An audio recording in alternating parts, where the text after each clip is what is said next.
Praise the Lord. இன்னைக்கு ஒருவேளை உங்ககிட்ட ஒருத்தர் வந்து உங்க ஃப்ரெண்டுக்கு ரொம்ப முடியாம இருக்குங்க அப்படின்னு சொன்னா நீங்க என்ன செய்வீங்க? உடனே போய் பாப்பீங்களா இல்லையா? யோவான் 11வது அதிகாரத்துல ஜீசஸோட க்ளோஸ் ஃப்ரெண்ட் லாசரு ரொம்ப வியாதியா இருக்கான் அப்படின்னு ஜீசஸ்க்கு தெரியப்படுத்துறாங்க. அதை தெரிஞ்சும் ஜீசஸ் 2 நாள் டிலே பண்ணி போறாருங்க. அவர் இருக்கிற இடத்துல இருந்து லாசரு இருக்கிற இடத்துக்கு போறதுக்கே 2 நாள் ஆகும். அப்ப 4 நாள் கழிச்சு அவர் போகும்போது லாசரு இறந்தே போயிடுறாரு.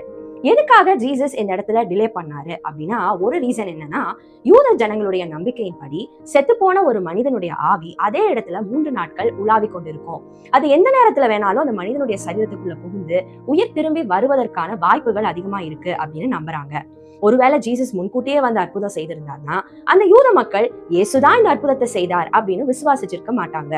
இரண்டாவது என்னன்னா, இனி வாய்ப்பே இல்ல, ஒண்ணுமே செய்ய முடியாது, எல்லா நம்பிக்கையும் போச்சு அப்படிங்கிற அந்த சூழ்நிலை வரும்போது ஒரு அற்புதம் நடக்குது.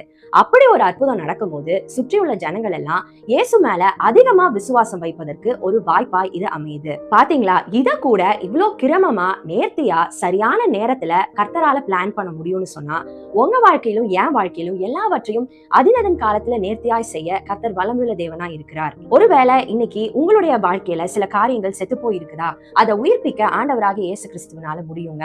God is always on time. Just trust the process. Your miracle is on the way. God bless you.